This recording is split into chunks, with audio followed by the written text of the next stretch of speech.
Tasmai Shri Gurave Namah. Nam Shrestha Manumati Satchiputram Atrasvarupam Rupam Tasya Gajamarupurim Mathurim Gashtartam Radha Kundam Gidivaram Maho Radhika Madhavasam Rapto Yasya Pratita Kripaya Shri Gurum Tamnatashmi Vancha Kalpatarubhyascha Kripa Sindhubhyaiva Cha Patitanam Pavanebhyo Vaishnavebhyo Namo Namah Nikhila Shruti Male Ratnamala Diti Nirajita Padapankajanta Aji Mukta Kulairupasyamanam Paritashram Harinam Samshrayami Anarpita Charinim Chirat Karunayavatirna Kalum Shamarpaitanam Natas Balarasam Svabhakti Shriyam Hari Purata Sundara Dyoti Kadamba Sindipita Sada Hridaya Kandareshpurato Vasachinandana Janulambita Bhujo Kanakavadato Sankirtanaika Pitaro Kamalaya Takshana Vishwambaro Dhyavaro Jugadharmapala Vande Jagat Priyakaro Karunavataru Radhini Shakti Swarupaya Gauranga Cha Bhakta Shakti Pradanaya Gadadhara Namostute He Krishna Karuna Sindhu Dinabandho Jagatpate Gopesha Gopi Pakanta Radha Kanta Namostute Radhe Vrindavanadi Shri Karunamrita Vahine Kripaya Nijapadabja Dashanmayam Pradiyatam Bhaktya Vihina Aparadha Lakshaya Vitasya Kamaditarandamadhi Kripam Maitvam Sharanam Prapanam Vinde Namaste Charanarvindam Vinde Namaste Charanarvindam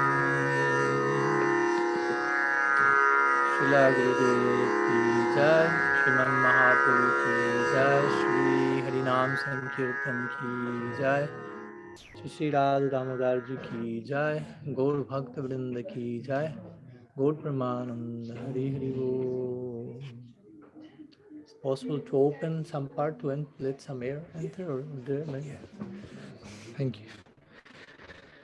So, Pranam to all of you. Again, welcome. We are continuing with our series of lectures on Mahaprabhu's pastimes in Navadvipa. So today we are in our third meeting, and we will be speaking about the Kisora-lila of Sri Gaur-Sundar and his Yauvana-lila. Kisora-lila is from 11 to 15 years, and Yauvana-lila is from 16 onwards. So, but before that, we can make a brief summary of recap of what we were studying yesterday, where we spoke a little bit about the Janma-lila, or the birth of Mahaprabhu, and also we spoke about his Balya or Kumar-lila, and his Kauganda-lila, birth, then from 1 to 5, then from 6 to 10, basically.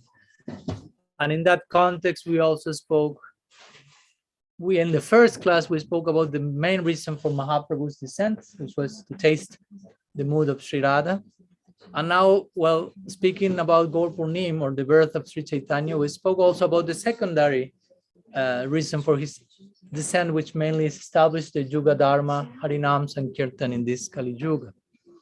And for that, we studied these famous verses of the Bhagavatam, Krishna Varnam, Tusa Krishnam, and so on.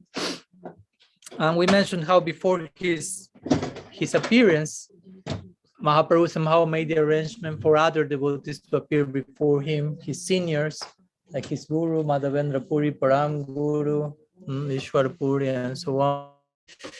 And the precise moment when Sriman Mahaprabhu appeared, it was like a coincidence with the exact moment for the Yuga Avatar to come, the exact moment in which Krishna decides, I will come as Sriman Mahaprabhu to taste Radha Bhav, and the exact moment in which Sri Advaita Acharya, Mahavishnu himself, was praying and worshipping the Bhagavan with Ganga water and Tulsi and shouting for the Yuga Avatar to come and redeem the whole world. So this very mystical coincidence was just in the moment where previous to Mahaprabhu's Navadvipa. So we mentioned how Sachi Devi, Mahaprabhu's mother, first lost some girls, 8 daughters. Then there was an elder brother of Sri Caitanya Dev called Vishwarup, who eventually took sannyas, as we mentioned. And at the moment when Sachi Devi had Mahaprabhu in his womb for 13 months, we mentioned, at the moment that he entered the womb, she and both Jagannath Mishra, Mahaprabhu's father, started to have these wonderful visions and experiences of heavenly beings, and everyone was like worshiping them, and they have a special luster because, of course, Mahaprabhu was there. So eventually, the day for Mahaprabhu's birth came was on Purnima, as we mentioned, full moon. The 2 half moons of Radha and Krishna, the Astamis, get together and become Purnim. And it's a lunar eclipse. Interestingly, apparently inauspicious, so everyone was chanting Hari, Hari to counteract the inauspiciousness of the eclipse, but actually everyone was chanting Hari, so it was like a preface to he who will embody the distribution of the name of Hari. Also poetic, like to say that Rahu swallowed the moon because he was not able to tolerate another moon in comparison to the golden moon of Sri Chaitanya. So there we have the eclipse there. So all Navadvipa celebrates the birth of this unique baby. And after some days of Mahaprabhu's birth, Advaita Acharya's wife, Sita Thakurani, gives him the nickname Nimai, because he was born under a neem tree, and the neem tree is famous for different protective influences and so on. And eventually, Nilambar Chakrabarti, who is the father of Sachi Mata, gives him the official name of Vishwambar Mishra. That's the passport name of Sriman Mahaprabhu. And he had this nickname, Nimai. And Nilambar Chakrabarti also observes in him and tells Jagannath Mishra, your boy has all the symptoms of a Mahapurush, of the great personality, all of them in detail, perfectly present. So after describing this this birth, we went to the Kumar-lila of Sri Caitanya Dev, when he as a boy or as a baby starts to crawl and try to walk, and when walking, his footprints remain on the land and the earth, and has these markings, mystical markings on the foot soles of Sri Chaitanya Dev, and his parents are wondering, what's this? He starts to play with some other baby boys and friends. He starts to do some naughty activities, like eating dirt, similar to Krishna in Brajalila, eating the offerings of some Brahman who is visiting home and revealing to him, you are offering to Bhagavan, I'm that Bhagavan, and so on. Or some thieves trying to kidnap him, and he himself covering them with Yogamaya, making them return home, etc. And different leelas like this. Eventually, when he's more grown, entering more in the Poganda age, from 6 to 10, he starts to hang out with some friends and starts to disturb the Brahmins who are worshiping in the Ganga and throw water into them and spit on them and ruin their offerings. Or when the girls are worshiping the Devas, he's coming and worshiping himself and say, you worship me, everything will come from that. If you don't worship me, I curse you to have very old and ugly husbands, a minimum 2, 3 or more 4 co-wives. You won't be the only one. So all the girls, no, you do whatever. Here is the paraphernalia. So everyone was blessed by Mahaprabhu. And eventually he starts to learn Sanskrit grammar. That marks the beginning of the Poganda age with Gangadas Pandit, and he excels everyone, even his teacher, as we will see today also more in this Sanskrit grammar. And eventually, in the context of this, it is mentioned how Mahaprabhu's elder brother, Vishvarup accepts sannyas. When he heard all the arrangements were there for his marriage, the next day he disappeared from home and eventually accepted sannyas. So Mahaprabhu's parents are thinking maybe we should stop giving him an education because he may get too educated and we may like to follow in the footsteps of his brother, and we don't want to lose our two children. So they stop sending him to school, and he doesn't like this, and he behaves again in a naughty way that much that his parents send back him to school. And eventually he receives the Upavita, Upanayana Samskar, the sacred third ceremony. He again becomes more and more schooled and starts to have debate with different people and defeating everyone, all of them.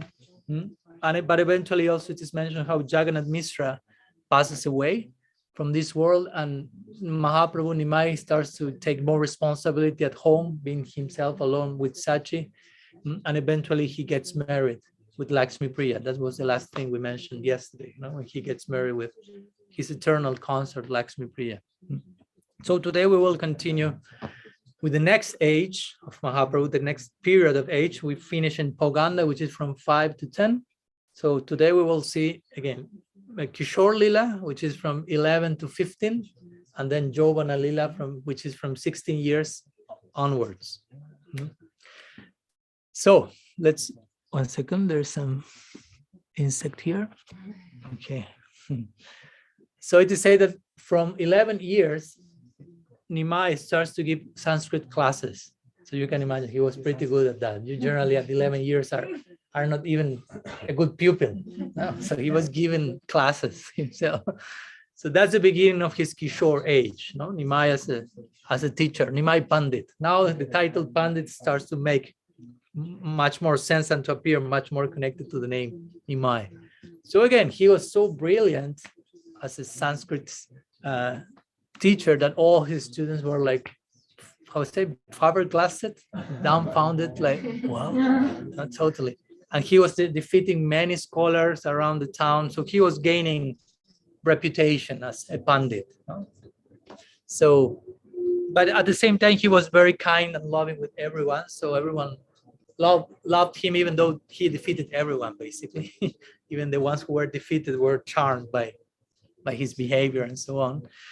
So in parallel to this, Nimai, again, remember, Nimai is not a Vaishnava at this point of the Lila. He's more like a Sanskrit Pandit, someone like obsessed with knowledge, not obsessed with bhakti and devotion and so on. So the Vaishnavas of the community, headed by Advaita Acharya and others, they were charmed by Mahaprabhu, but at the same time, they were sad that he's not a Vaishnava. He has all the qualities, has everything perfect, but he's not a Vaishnava. Only if he will become a Vaishnava, that will be like, yeah, but yeah, I'll put here. So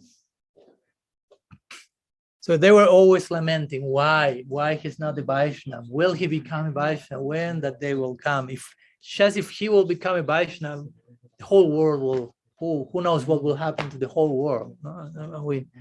We know what happens because we are consequence of that. So he was totally in the mood of being a Pandit and being challenging everyone. So whoever walks on his path, he was there for a challenge. Nimai was challenging them, even the devotees. When the devotees came, Nimai was inviting them, calling them, hey, come.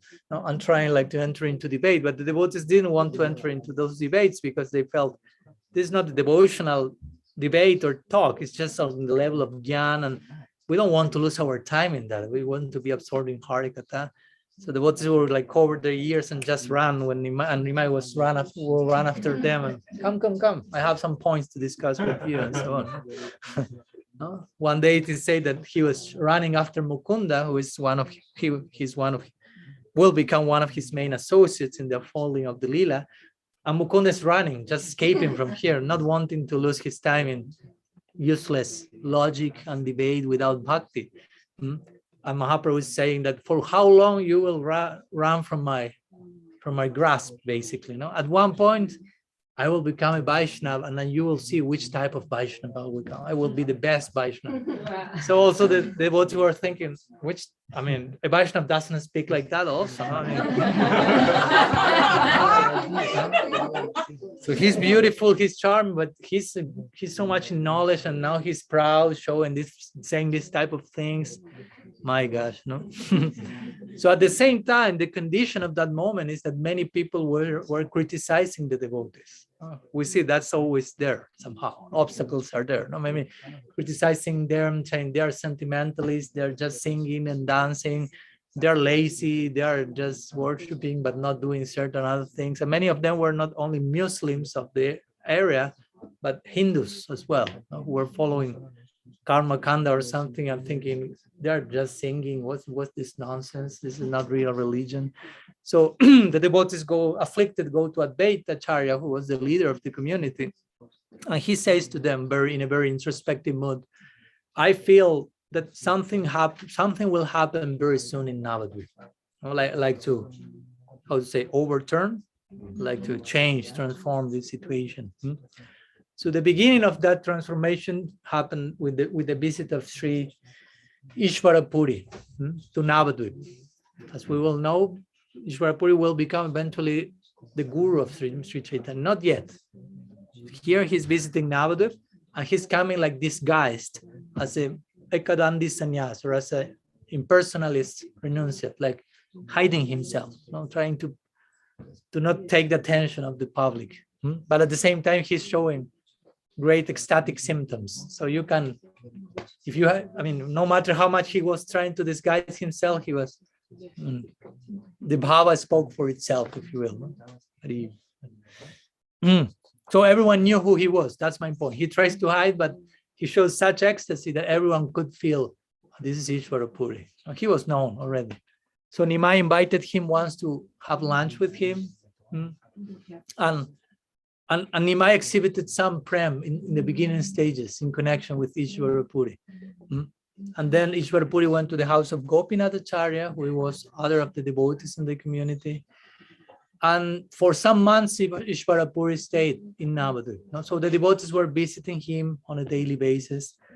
And at one point, Nimai was visiting Ishwarapuri, showing respect to him. And at one point, he shows one book that he had written. Ishwarapuri wrote a book called Krishna-lila, which was a lot about Sanskrit grammar. And he shows that to Nimai. He said, you are known as Nimai Pandit, so please read my book, Krishna-lila, and mention to me any mistake is there in the book, as an editor or something. Check the book. And Nimai immediately says, whatever a great devotee like you composes, there can be no mistake whatsoever. But somehow, Ishwarapuri insists, please check it. Okay, Nimai said, I will check it. So Nimai checks the book and finds a mistake, apparently. He finds one mistake, so he goes to Ishwarapuri and points the mistake. Well, I found this, I think this should be like this and that, some grammatical thing. So Ishwarapuri says, thank you for pointing, I'll think about that. So Ishwarapuri goes to his place and starts to meditate about what Nimai pointed to. And he realizes, no, actually, there's no mistake here. It's correct. So he goes back eventually and finds Nimai say, actually, what you told me was a mistake. It's not a mistake. Actually, it's correct. And Nimai say, oh, yes, you're right. You have defeated me. No? So to say that Ishwarapuri is the only person who defeated Nimai, who will eventually become his own guru, of course. No? So that's a lila that he's showing how, he's starting to be defeated by bhakti, if you will, in the unfolding of the lila. So again, another moment he's crossing with Gadadhar Pandit, that as we mentioned, he's Sri Radha in Gaur Lila. And Gadadhar Pandit was a devotee by birth, and in a very mild, soft disposition. And Nimai sometimes was a little bit aggressive, like a pandit, like again, coming and debating and challenging and come here, I want to speak with you, I have some points. And Gadadhar Pandit, again, didn't want to enter into that situation, basically. So it is said that all the Vaishnavas were kind of concerned for Nimai, saying, this is such a brilliant boy, but he's losing his time so much with knowledge in such an extreme degree. So they start to pray for him, like some chain prayer. So may he become a devotee. May Nimai Pandit become a Vaishnava. And it is said that eventually he becomes, as we will see, he becomes a Vaishnava. So the point that here this Leela is wanting to tell us is that if you don't have the blessings of the Vaishnavas, you cannot attain bhakti. Bhakti is not inherent. It depends on sadhu sangha, on the blessings of the Vaishnavas. So Nimai is showing that with his own example, being Bhagavan himself in the mood of eventually of a devotee.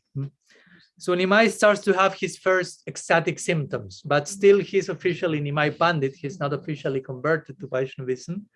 So somehow he's not like confessing what's going on. So he's justifying, I have some disorder of my airs in the body, my prana is out of order, so I exhibited this type of something like this.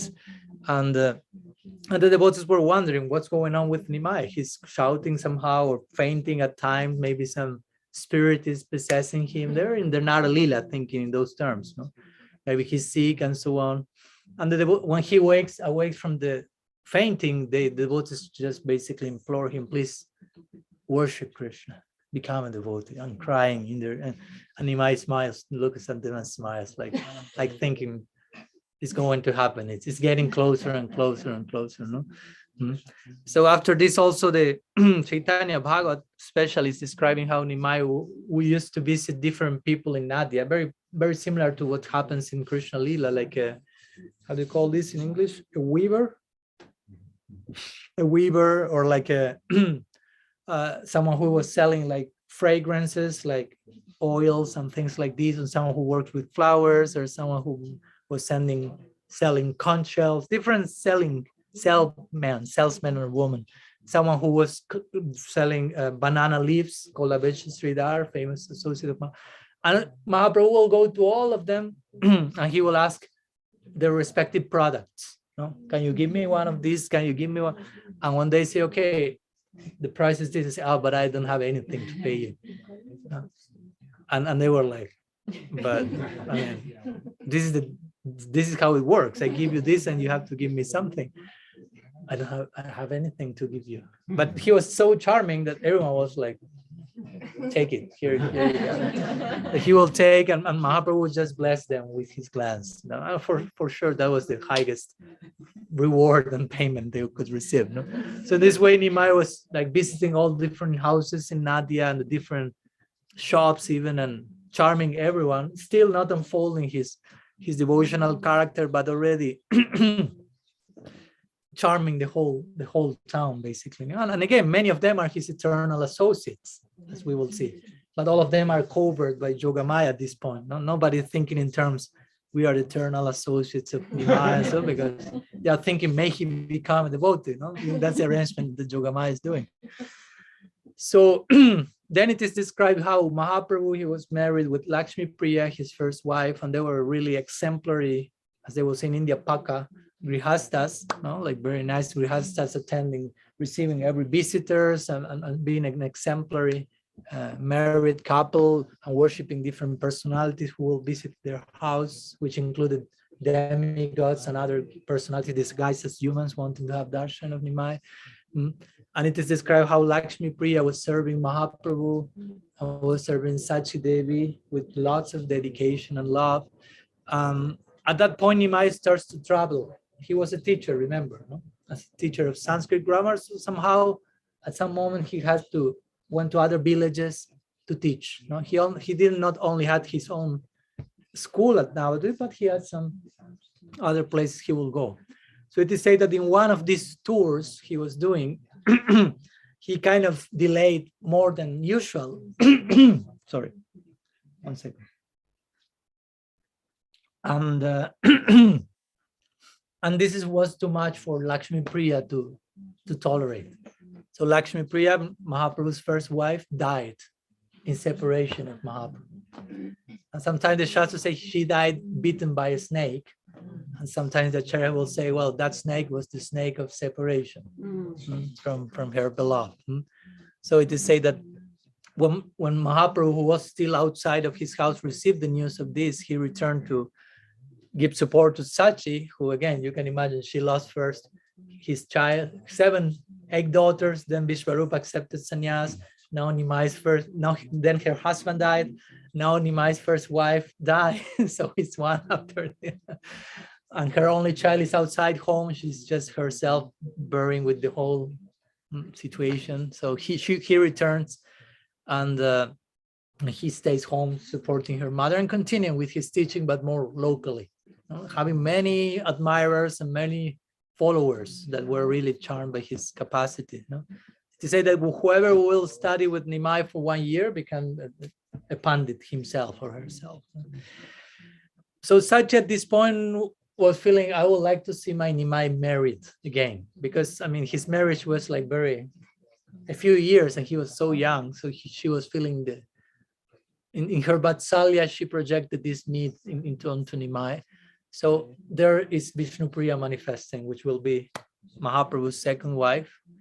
She's the son of one Brahmin called Sanatan Mishra, and there was one Brahmin there who made, again, how was the name? Matchmaker. Another matchmaker, Kashinath Pandit, one Brahmin. So they make the arrangements for for the marriage to take place at some auspicious moment. I'm being very brief in describing every event. In Caitanya Bhagavata and Chaitanya Charitamrita, you have pages and pages of the details of the marriage. There's no time for that, but you can.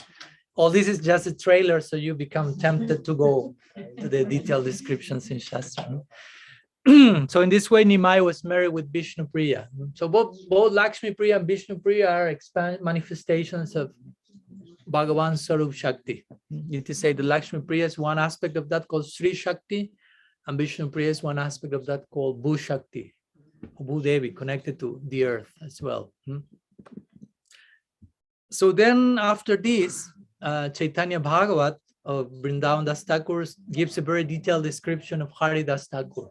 We spoke a little bit about him today in the morning, right? When we're speaking about Brahma and so on. So there's a whole chapter about Haridas Thakur speaking about, and all this before Mahaprabhu becomes a devotee. Haridas Thakur was elder than Mahaprabhu, and he was already a Vaishnava. As we mentioned today, he was Brahma in the previous life, and he was receiving his final chance here to attain his desire of Sakya Bhava in Vrindavan. So it is described the achar of Haridas Thakur. He will sing 3 lakhs per day, which means 300,000 names, which means 192 rounds, basically, every single day. He will find also to do time in between that to do prachar. That's the famous verse in Chaitanya Charitamrita where Haridas is praised by Sanatan Goswami because he fully engages in achar and prachar at the same time. And it is said, also mentioned in brief, how he was beaten in these 22 markets because the Muslim government didn't want him to become a Hindu, if you will, because he was born a Muslim. So he was like chastised, abandon that external religion and follow your natural religion, which is to be a Muslim. And he will say, even if you cut my body to pieces, my tongue won't stop singing Harinam. You can cut my whole body, however, you do whatever you like. I won't stop doing my yajna, if you will, my bhajan. And well, eventually Haridas Thakur goes to Navadvipa and meets Advaita Acharya and the devotees. So the whole team gets more and more in place for the display of Mahaprabhu's devotional side. Not yet. We have to wait a little bit more. Some associate are missing yet in the whole picture. So still Nimai is officially Nimai Pandit. So we are almost about to close this Kisora-lila from 10 to 15, but there's one more famous incident very connected to the idea of Nimai being a Pandit, which is Nimai's conquering, if you will, of Keshava Kashmiri, who was a very famous Pandit. He was called Digvijay. Digvijay means like conqueror or being victorious. And Dig means like directions, like west, east, north. So a Digvijay means like he who conquers all directions. Like speaks about these great pandits that world travel and challenge people to debates and defeat one, defeat two, and they will have sometimes to sign what is called a Vijay Patra, or like a certificate of being defeated. So in this way, they will acquire their reputation. I defeated this, I have this, you have the proof. So I am Dig Vijay. So he was Dig Vijay, which means he defeated everyone in every direction. So he arrived to Navadvipa, and he knew about a so-called a very brilliant boy called Nimai Pandit, who was a Pandit. So again, for a Pandit, means I have to find other Pandits. So the more I defeat the other Pandits, I become further Pandit. No. So one day Nimai was there in Navadvipa with his students. Remember, he's still a boy, 15 years old, with his students. And Keshava Kashmiri appeared again. So Nimai was offering prayers to the Ganga and so on. So Nimai reads like the address. Keshava Kashmir, you're a senior, no? So he said, okay, Pranam Panditji. And Keshava Kashmir was considerably proud, no? Like, oh, this boy, like, oh, yeah, thank you so much. Blessing. No? And Nimai will say with great humility, well, some people, oh, he said, oh, you are Nimai Pandit. I've heard about you. So Nimai say, actually, people call me Pandit, but I'm not Pandit. Who am I in comparison to you? No? So he starts to glorify Keshava Kashmir. I'm not so expert like you. I've heard about you, and it's like, maybe you hear something about me, but whatever you heard is not true, actually. I'm nobody in comparison to such a Pandit. No? And therefore, and this, of course, we will see how Nimai is schooling Keshava Kashmir through his humility. So he says, I've heard you are such a great Pandit, and we have the fortune of being here seated at the shores of the Ganga. So will you please, Panditji, bless us all by composing some prayers for the Ganga? Please, some poetry you offer to the Ganga, and we will be so blessed to hear your poetic Sanskrit skills while doing so.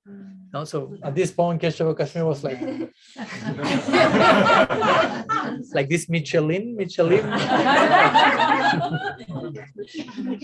So he was like totally full of himself, puffed up. Thank you so much. So when Nimai said that, he said, of course, I will do that. So in 1 hour, it is said that he composed 100 Sanskrit verses for glorifying the Ganga on the spot. Now, not repeating something that he learned, but composing on the spot 100 Sanskrit verses, which is something that is not from this world. I mean, it's already like, you can imagine, just composing one verse. It takes learning the Devanagari to begin with. He composing 100 verses in 1 hour. It is said like the stream of the wind, like, okay, so he ended the hour. Okay, no, that is nice. So Nimai started like to Panditji, to glorify, and he said, can you please explain? You recited this poetry in one. I mean, you composed that in such a way. You're such a, but he starts to glorify him. I say, now, can I ask you something? And Keshava Kashmir said, yeah, you can ask me whatever you want. Can you please explain one of the verses you mentioned? And he says, yes, but I recited the verses like, phew. So how can you, which verse? I say, this verse. And he might recite the verse. I don't remember, maybe the 64th verse. No? So the Pandit was like, already started to become Vimohan, no? Bewildered. Like, how could you remember even one of the verses? And in the middle of that, I recited them like so quickly. And Nimai very humbly said, well, by the grace of God, one person can be a great poet like you, another person can become a Shrutidhar. Shrutidhar means someone who memorizes whatever one is hearing. So he didn't say like me, but he just said like, well, by the grace of Bhagavan, everything can happen. So Keshava Kashmir say, okay. So he started to explain that verse, a long explanation with all the grammatical details and the alankaras or the poetic ornamentation. There are so many complex categories there to unfold. So he made this long thing. So Nimai said, thank you so much, Panditji. So now could you explain to to all of us, he was with his students. No? Could you enlighten us by explaining the virtues and the defects of your verse? So Kesava Goswami was like, what? I can only explain the virtues. There are no defects. My composition is absolutely faultless and perfect. Again, his prayer was like reaching the height, and there was a purpose to this. No? So there's only good qualities in this verse. There's no the least minimum defect. Mahaprabhu say, no, please explain both two things. And the Pandit say, no.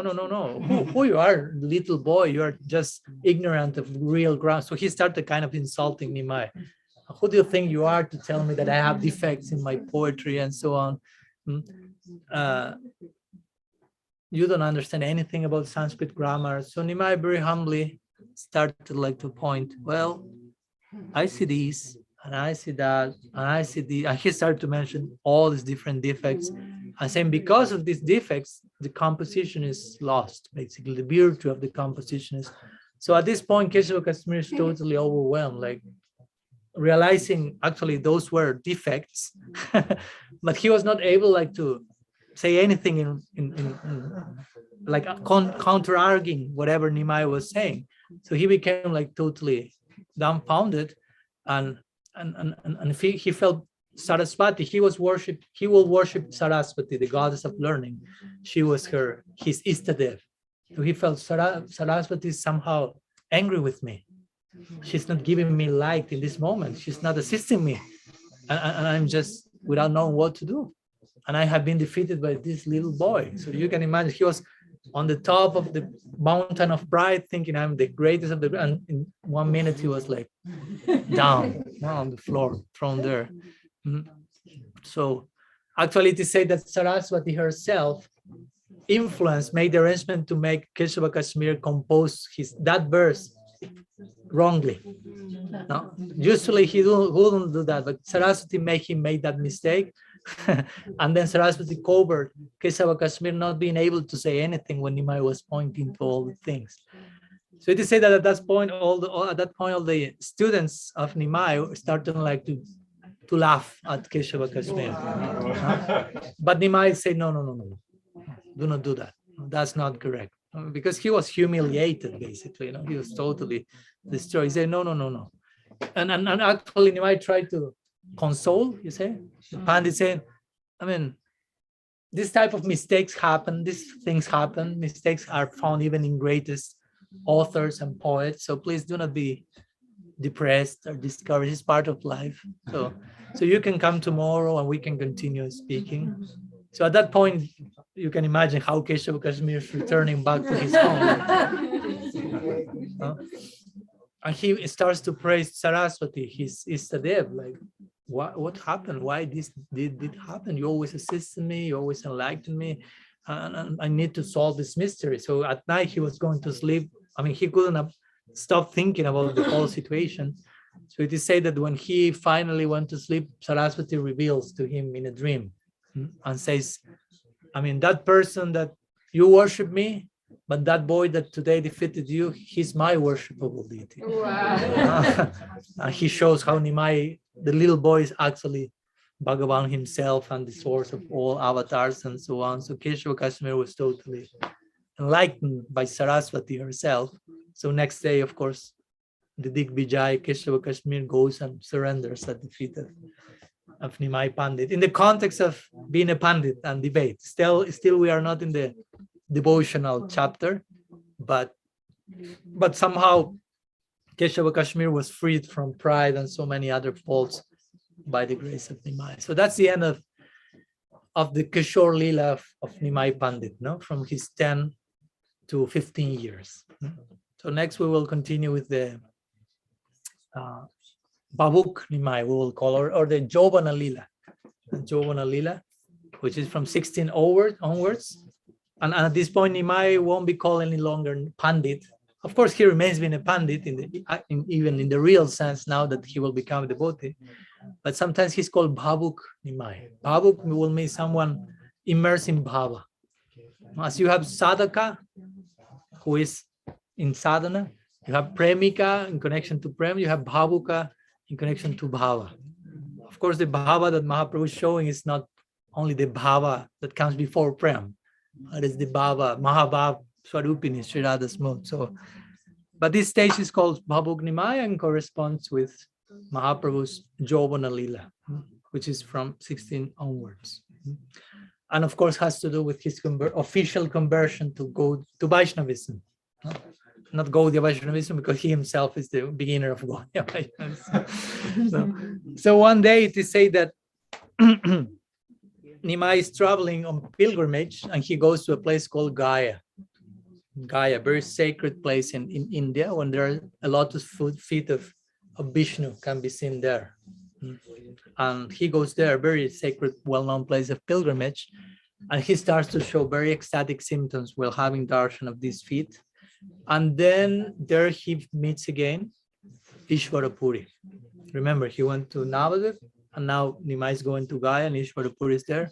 And Nimai starts to worship Ishwarapuri, to cook for him, to serve him, and to, eventually to ask him, give me mantra, become my Gurudev, initiate me. So at this point, we will see the devotional unfolding. And it's not too much of an unfolding, it's like an immediate explosion, as we all say. It's not like Nimai, okay, it's initiated, and it takes like some decades or some lifetimes, so he finally becomes ecstatic. It's just like, no? So Ishwarapuri gives him diksha, gives him mantra. So it is described that Nimai returns home and is totally transformed. No? The scripture is to say that whenever he started chanting the mantra, he came back to his guru like crazy. Gurudev, what did you give me? What's in that mantra? I just chant and I go mad. So what's there in that sound? And Ishwarapuri was like, He's knowing what to do. He's properly doing. He quoted the famous verse from the Bhagavata, Nibambrata Supriyanama, Supriyanama, Kirtan, and so on, which ends up saying like, someone who chants the name of Krishna, the one's favorite names, will eventually dance and sing like a crazy person without caring for what society is telling, and so on. So that's an important verse of the Bhagavatam, which shows what should happen when you chant Harinam. You should become a madman, basically. So Mahaprabhu was exhibiting that, and Ishwarapuri was approving. That's like it should happen. So Nimai Pandit became a Vaishnava. So he returns from Gaya eventually to Navadvipa. And remember, the whole Navadvipa is burning in this desire when he will become a Vaishnava, when Nimai will become a Vaishnava. The whole city is united, the whole village or town united in this prayer, as we say. All of them were praying, when will he become a Vaishnava? If he just will become a Vaishnava, what will be of us?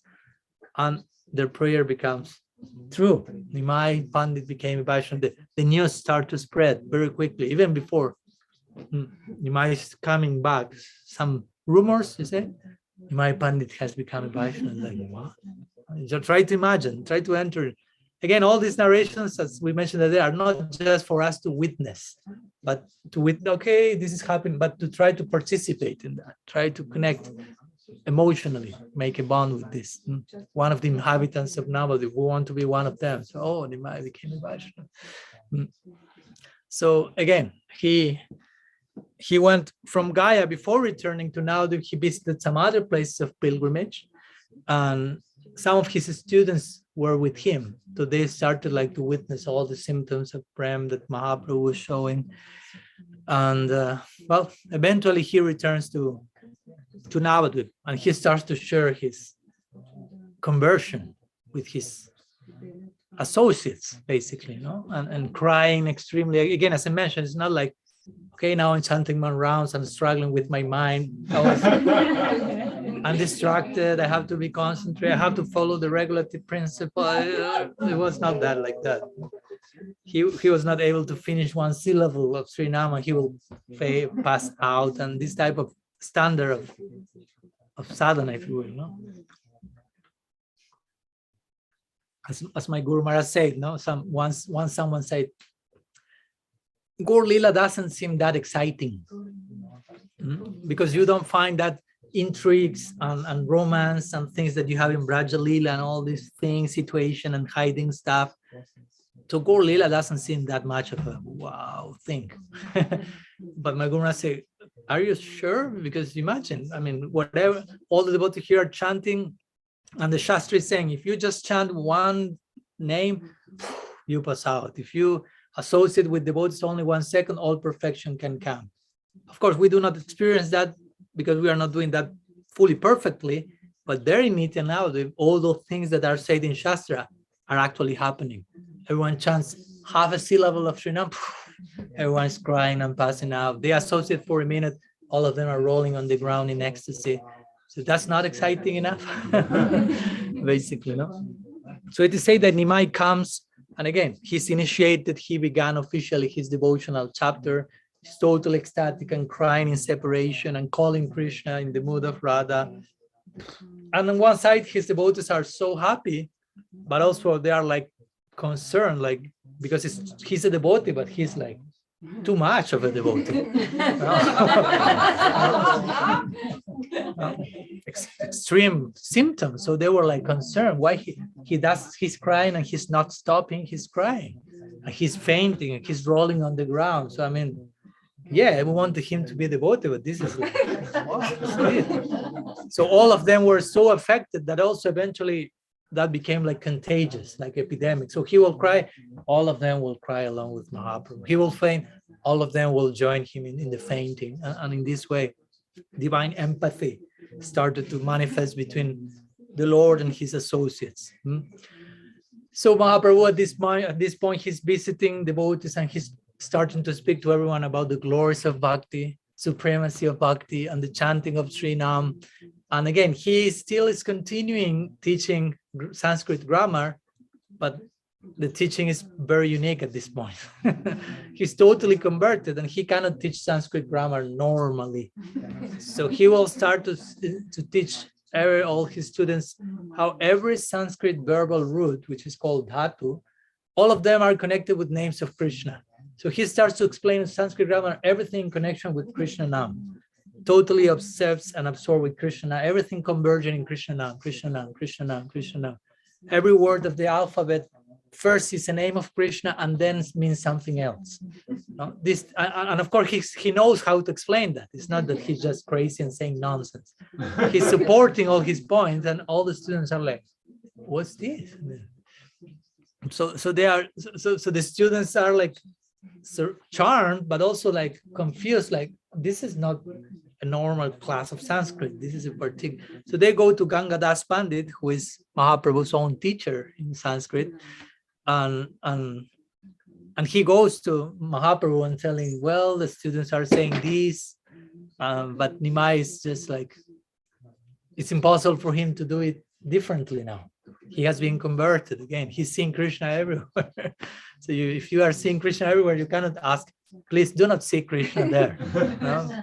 He say, no, but he's there. How can I cannot see there? He's there, he's there, he's there, he's everywhere. So basically, he gives these ecstatic classes of Sanskrit. Not generally, a class of Sanskrit grammar is not too ecstatic.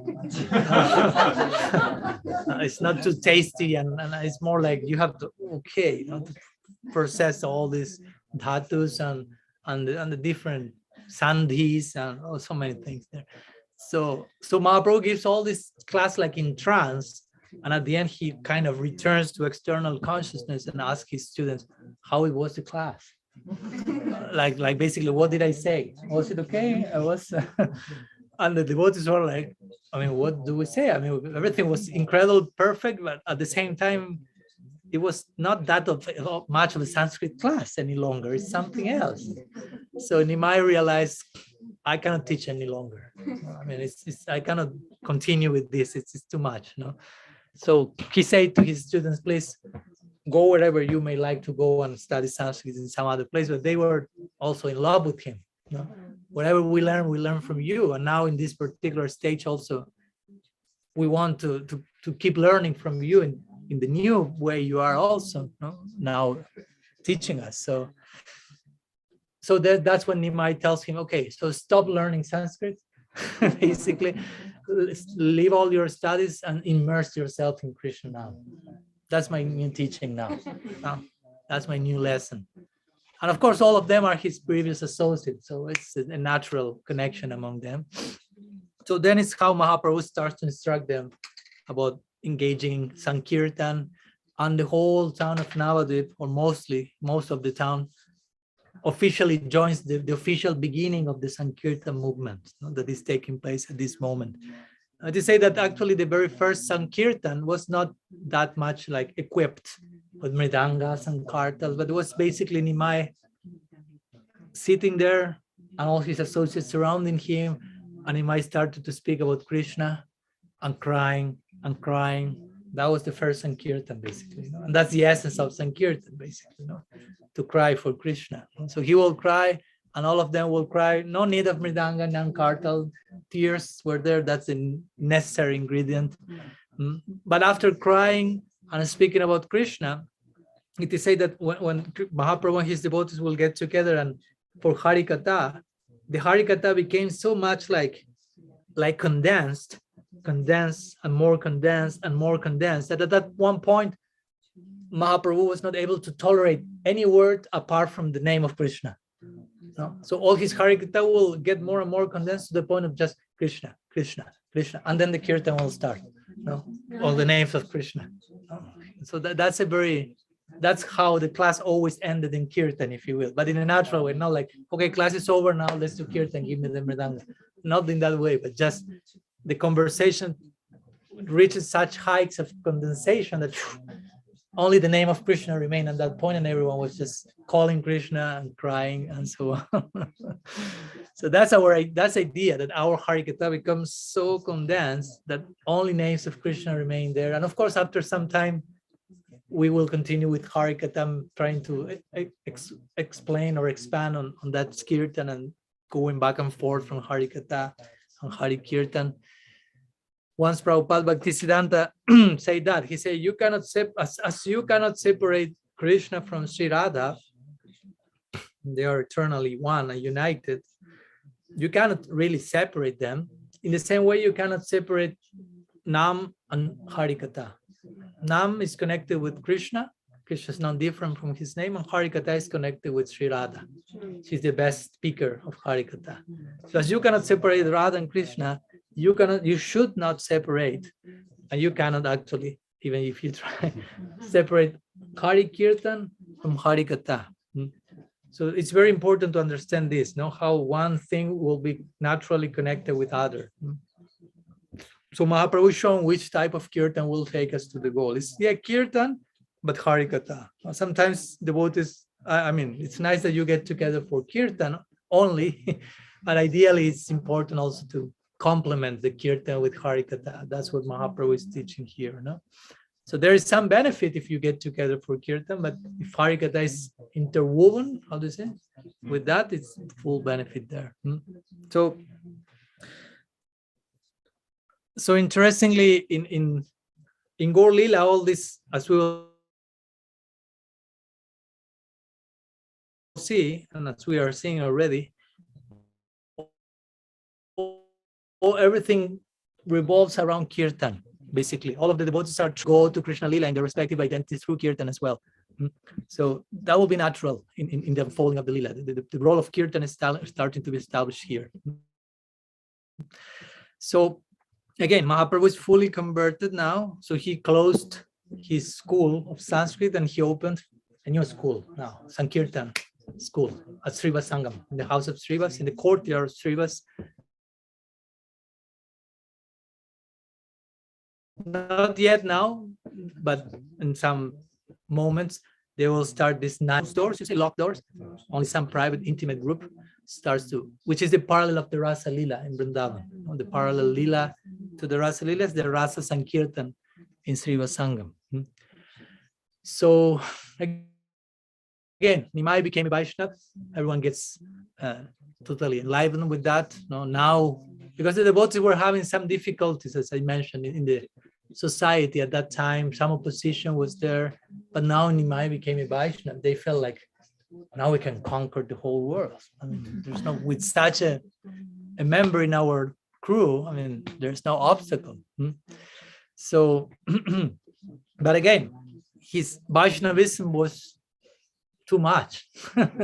So his associate, especially Sachi, Nimai's mother was really concerned because my child is crying all day now and rolling on the ground and sometimes hitting on the ground and behaving like a dysfunctional person for moments, like, so what's happening? It's a mother, but Salya Bab, it's like overflowing in her, no?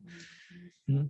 And different people again were given their own like versions. He has this type of madness, psychological dysfunction, this Ayurvedically speaking, some airs going in different places and so on. Or as even today, some modern scholars will describe some of them Mahaprabhu as someone who had epilepsy, like he's fainting but as my Guru Maharaj will say, epilepsy is not contagious. But what Mahaprabhu was showing was contagious. Everyone was transformed by that. So different people were given different ideas. Better you tie your son, some Damodar-lila, like this, tie your son in the house to the bed or something so he doesn't escape and ends up who knows where doing what. So some people were starting to see Nimai in those terms, like, oh, he's becoming crazy. So one day Srivas Pandit comes, who was, as you know, very close to Nimai and an elder. So Mahaprabhu asks Srivas, what do you think of me now? What do you think of all the things that I am showing and people is saying about me? People is saying that I'm going crazy, I'm going mad. So what do you think? And Srivas say, I pray to attain that madness someday. I pray that I hope that madness may sprinkle me on some level at least. So Mahaprabhu was relieved and say, oh, okay. Because if you Srivas will have thought as the normal people who is considering me crazy in the ordinary sense, if someone like you will have thought like that, I will have thrown myself into the Ganges immediately. My life has no more meaning. But Srivas say, no. You are legally crazy. That's a desired madness we want. So after that, Srivas was also pacifying Sachimata, who was quite concerned. So Nimai kept, again, unfolding his devotional lila and engaging in Sankirtan with his devotees. And while in Sankirtan, he was exhibiting such extreme symptoms of ecstasy. Rupa Goswami, in Bhakti-rasamrita Sindhu, he describes different symptoms of ecstasy. And at some point he says, but there are some symptoms which are so rare that I won't describe them because probably you will never see them in anyone. I won't extend the book unnecessarily. And he mentions a few of them without explaining them. And he said that all of them will like appear in Mahaprabhu simultaneously. So it was like an uncommon thing. So his associates, again, in the beginning, they were thinking, okay, Nimai, our Nimai, town boy, became a Vaishnav. He's such a unique Vaishnav. We are so proud of him. We are so happy. But at one point, he started to behave in such an uncommon, extraordinary way that they started like to think, who is Nimai? Maybe he's God? So the idea started to come in sound like, for someone to exhibit what he's exhibiting, he cannot be a normal person. So, and meanwhile, Nimai was like in agony, crying for Krishna and in the floor, throwing, and the devotees were like, who are you? Who are you? This is a famous story of Nimai calling Krishna in desperate state. And Gadadhar Pandit was close to him, and he said, Nimai, do not be so desperate. Krishna is in your heart. So Nimai, like going back to life. Oh, Krishna is in my heart. So he looked at his heart. He started to try to tear apart his chest, like Hanuman when he's showing. So he tried to open his chest, like, where's Krishna? In the heart. Okay, I have to find him. And Sachi was witnessing all that and said, my voice, I mean, this is too much. But it is said that Gadadhar was very expert in pacifying Nimai. No, Nimai, he's in your heart, but he will come to you soon. No need to open your chest now. You can wait and everything. And he pacified. Remember, he's Radha pacifying Krishna, tasting his mood. So Gadadhar was so expert at that Sachi said, please, Gadadhar, from this moment on, you never leave my Nimai. Because I don't know what he will do in the next minute. but I've seen you are so expert in dealing with him, so you do not leave him for a moment. So it is said that from that moment on, Gadadhar Pandit became like a shadow in the life of Nima, always with him. Only at the end he will disappear again when Mahaprabhu in Puri in the Gambhira is tasting Radha Baba. That's another thing that we already spoke when we were describing the Puri Lilas. So at this point we reached this section in which some of the neighbors in Navadvipa were complaining about the kirtan. Because you can imagine the kirtan was pretty ecstatic, pretty loud, shouting, crying, many mridangas now, many kartals. So not every member of Navadvipa was a follower of Mahaprabhu. So some of them start to complain, and many of them were Hindus, again, not necessarily Muslims, because sometimes they think, oh, only the Muslims are against. But in this case were the Hindus. They were thinking, what's this practice? This is heterodox. This is not in the scripture. Shouting, dancing, crying. That's not the religion, the dharma, and so on. And so whatever. So many of them thought, okay, this all is being done in Srivas Sangam, in the house of Srivas. So Srivas must be the one orchestrating all this. So we have to do something with him. So they start like to threaten him. If you continue doing this Sankirtan, we will speak with the governor here. He will come personally, and you will be put to jail. Things like this. No, so we see there was opposition. It's not that Mahaprabhu is there and everything is flowing smoothly. No, there were some obstacles to increase longing and so on. So it is said that at that point, again, you can imagine also Srivas was concerned. Like we have so many complaints and people is putting pressure on us. So Srivas was at home, concerned, and Mahaprabhu comes to Srivas' house. So he knocks, and he finds Srivas worshiping Nrsimhadev. Srivas, the deity at Srivas Sangam is Nrsimhadev. Interestingly, that's why also sometimes Srila Prabhupada will recommend his devotees worship Sri Nrsimhadev for the protection of the Sankirtan movement. Srivas Pandit was doing that, so he was worshiping. So Mahaprabhu was knocking on the door, not like this, but pretty loud. And Srivas was engaged in worship. Like if you're doing puja, you may not answer the knock. And Nimai starts to shout outside, open the door. That person that you are worshiping in the altar is knocking your door now. Like implying, I'm not different from Nrsimhadev, basically. So Srivas, like, what's going on? He opens the door. And Nimai manifests to Srivas with 4 arms, showing Chaturbhuj. So it is said that Srivas starts to pray to Nimai at that moment. And Mahaprabhu says, bring all your family. Srivas is a big grihasta, has one wife, but children, and his brothers are living in his house with their families and so on. And so he said, call all of them so they can see this manifestation. So all of them come, and Mahaprabhu puts his feet on the head of each one. So pretty Aishvaric moment. But he made all that to say, Srivas, even if the king is coming to cancel our Sankirtan, I will take charge of that, no problem. Like showing that to say, do not be concerned about. He showed that Aishwarya, but only to give support to his devotee in deep way. So Aishwarya in the service of the Madhurya, if you will. No? So we say, no problem. If all of them come to cancel, I will put all of them to sing Harinam with us. Bas, period. No? So of course you can imagine Srivas was, sorry, someone is calling me. It's not the moment now. No, it's creep around from Colombia. So it is said that being there in the house of Srivas, there was one girl also, 4 years old, which was Srivas, how do you say in English? Niece, okay. Narayani, who will be eventually whom? The mother of Vrindavan Das Thakur, the writer of Caitanya Bhagavata. So Vrindavan Das Thakur's mother is Narayani, who is the niece of Srivas Pandit. So this girl was 4 years old, and Mahaprabhu was in this particular mood. And when the girl came 4 years, he gave like the instruction, Bolo Krishna, sing Krishna. And he says, sing Krishna and cry.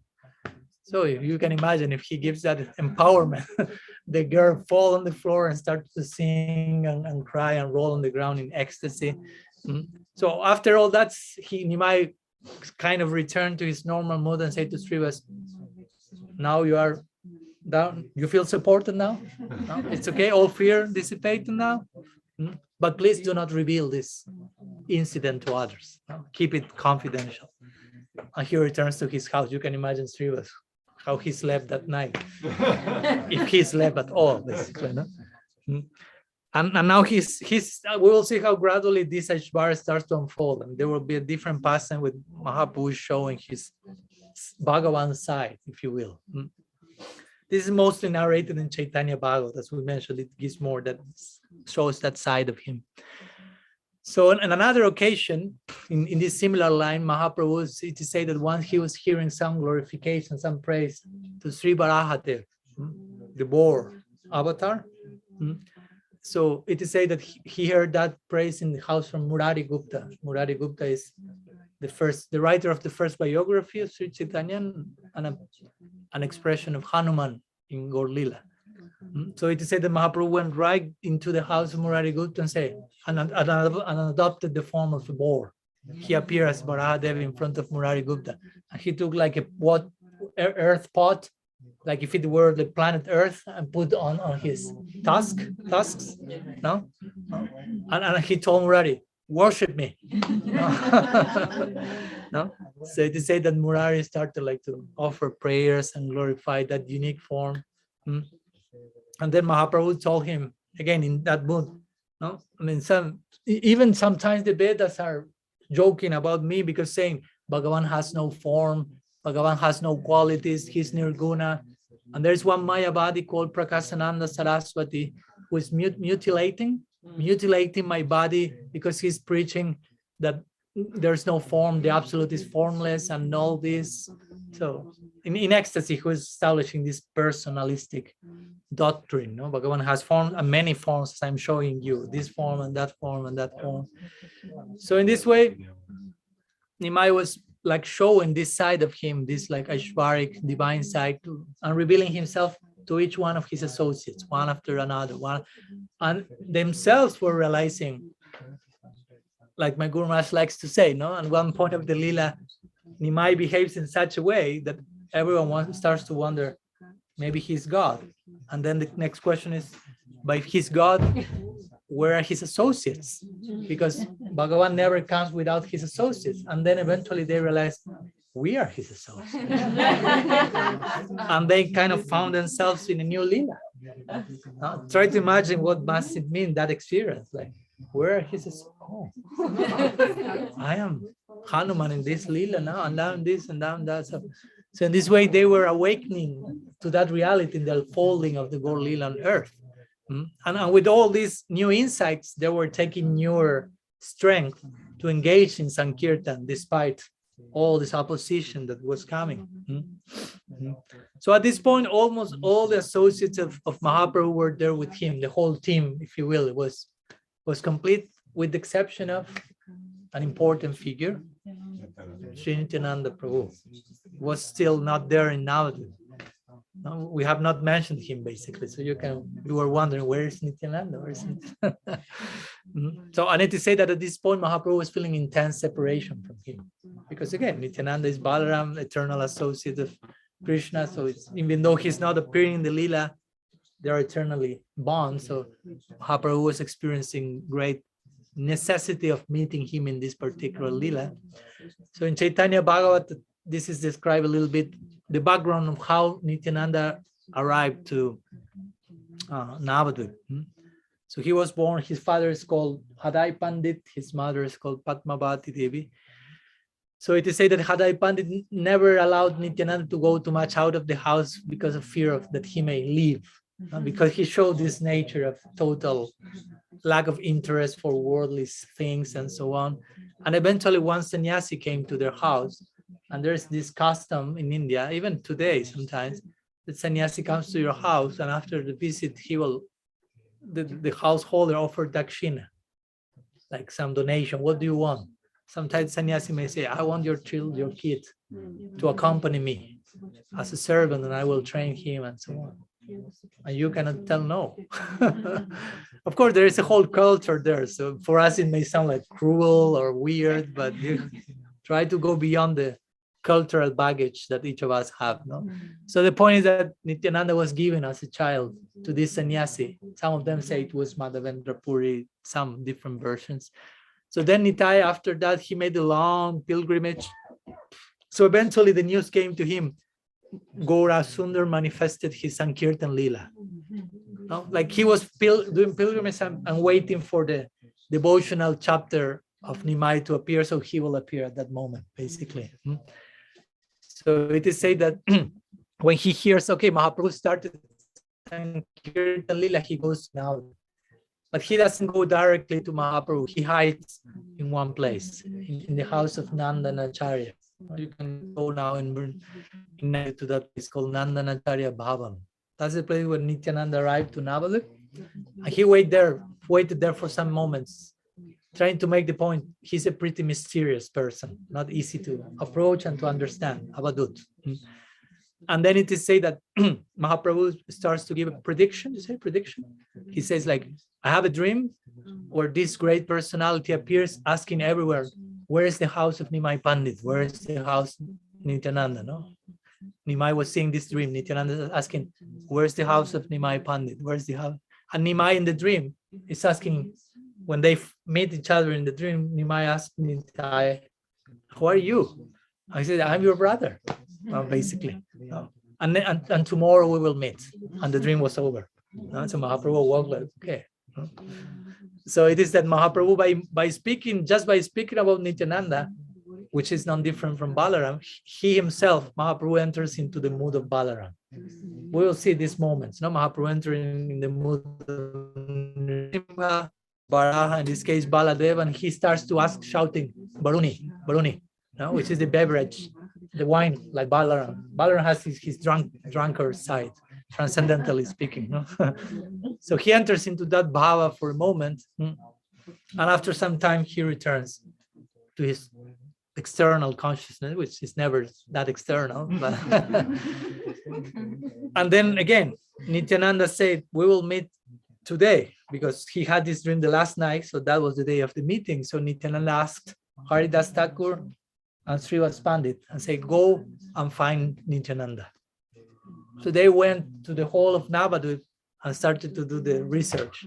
So they say that for 9 hours they were looking for Nityananda Prabhu in the hall of Navadvipa, asking and doing gomple, but they were not able to find him. Again, the idea is he's not easy to find. No? So it is said, okay, they went back to Mahaprabhu, say, mission not accomplished. No? So Mahaprabhu say, okay, I'll go and find him. Actually, it was part of the idea to meet directly with Mahaprabhu. So Mahaprabhu goes with his associates directly to the place where Nityananda was present, to Nandanacharya Bhavan.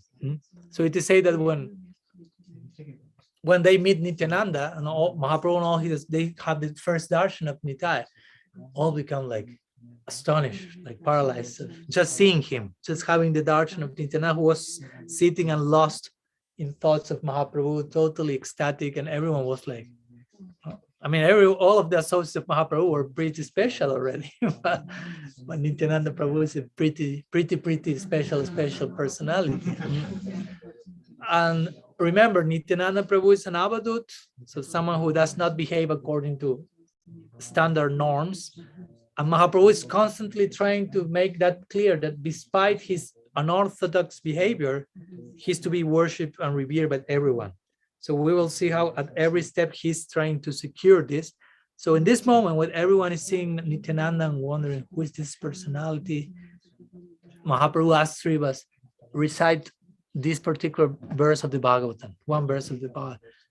So Srivas Pandit sings the verse, and Nityananda immediately starts to show different ecstatic symptoms, and that confirm his inner standing, basically, who he really is. And Nimai asked Srivas, continue the recitation. And nobody was able to pacify Nityananda. He was totally agitated by different ecstatic emotional waves. And finally, Mahaprabhu goes and embraces Nityananda himself. No, and only then Nityananda becomes like pacified, basically. And so with all this, Mahaprabhu again is showing his associates and all of us, even though Nityananda may behave in the most crazy way, he's a very transcendental personality. Lila is the opposite. No, Balaram, Nityananda is the one who is taking care of Krishna behaving properly. It's called Maryat Purush, the person who takes care of proper behavior of the other. Balaram is the elder brother, so he has to take care of Krishna. But now in the Gaur Lila, the roles are switched. No? And Nityananda, Balaram is the one who behaves in very unique ways, and Krishna's Mahaprabhu is the one who has to take care he's not being misunderstood by others. No? So, so after embracing him, and this first meeting, he asked Nityananda, where have you been all this time? So Nityananda said, I was in a long pilgrimage looking for Krishna all around India, going to different places, looking for Krishna and asking people, where is Krishna? Where is Krishna? No? So finally, someone told me, he's in Navadvipa. No, Mahaprabhu.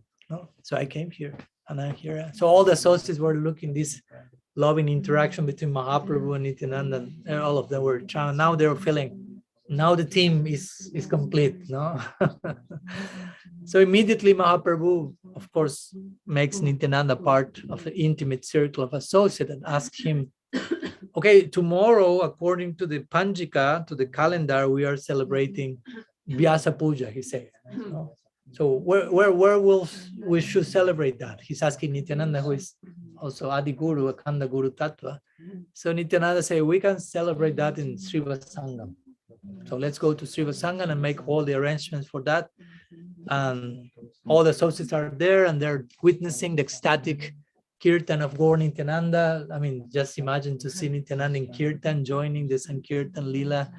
And Mahaprabhu again entering into the mood of Balaram, sitting on the throne, asking for Baruni, all these different ecstatic moments, and asking Nityananda, bring me the plow, all the paraphernalia.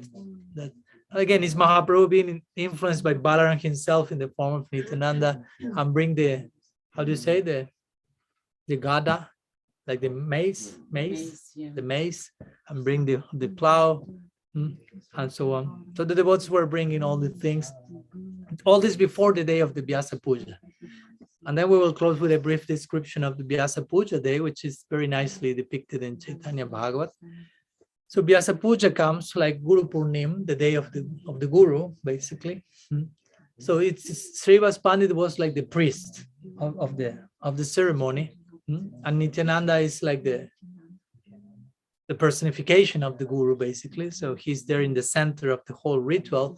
So Srivas Pandit gives a garland to Nityananda, and Nityananda has to offer the garland to Vyasadeva, because Guru Purnima is the day of it is said the day that Vyasadeva was born, and Vyasa represents the Guru. So Srivas is the priest who knows how to do all these rituals, and Nityananda is the avadut. So try to imagine, you have to deal in a ritual with an avadut. That won't be an easy task. So Srivas has the garland and gives that to Nityananda. Nityananda is like standing, like watching the garland and looking everywhere, like totally lost, who knows where. Not doing what he's supposed to do with the garland, putting in the on the picture of Vyasa. So she would say, like, offer it to Vyasadeva, Nitai. And Nityananda says, yes. But he's not doing it. And pronounce the proper mantra. Nityananda says, I don't know the mantra. And he starts to mention something that nobody could understand what he was saying, basically. So Srivas is like, what to do here? So he's kind of frustrated, and he goes to Mahaprabhu and say, please tell him to follow the protocol of the ceremony. I mean, we have to put the garland with a certain mantra, and he's not doing that. I need to say that Nityananda is like looking whom to put the garland on. And when he sees Mahaprabhu, he puts a garland on Sri Chaitanya, which technically speaking is not what he was supposed to do, but course, in a substantial way, that was the best possible choice, basically. No, I did say that at that moment when Nityananda puts the garland on Mahaprabhu, Mahaprabhu shows Sadbhuj, which is the sixth arm form, two arms like Mahaprabhu, with the danda and the kamandalu, showing he was not a sannyasi at that time, but some trailer was there. two arms like Ramachandra with bow and arrows, and two arms like Krishna with the flute. So we say that when he shows this Sadbhuj, Nityananda, after putting the garland, faints and falls to the ground in total ecstasy. So again, Mahaprabhu has to wake him up. So in this way, the ceremony, the ritual concluded, basically. A pretty ecstatic, like, ceremony, like everyone rolling on the ground and crying and don't know what to do. And so after that was more like the technical part. Now the real thing came, and Mahaprabhu ordered, let's begin Sankirtan now. That was the real celebration. So everyone joined Sankirtan, and as you can imagine, very ecstatically, Nityananda and Mahaprabhu joined and danced together. And at the end of the celebration, as usual, Mahaprabhu himself ordered prasad for everyone. So in this way, finished the Vyasa Puja ceremony. I'm giving a brief recount with prasad. So in the same way that they finished with prasad, we will finish now here also. Prasad and kirtan. They did kirtan and prasad. We'll have some kirtan and prasad. But we will put our discourse to rest today. And if there are any questions, or we may address them these days. So thank you very much to all of you. Srila Gurudev ki jai, Shriman Mahaprabhu ki jai, Shri Nityananda Prabhu ki jai, Shri Harinam Sankirtan ki jai, Shri Radha Damodar ji ki jai, Gaur Bhakta Vrinda ki jai, Gaur Premananda ki jai, Vanchakal Patru Vishya Vipas Sindhu Patitanam Pavanebhyo Vaishnavebhyo Namo Namah Ananta Koti Vaishnava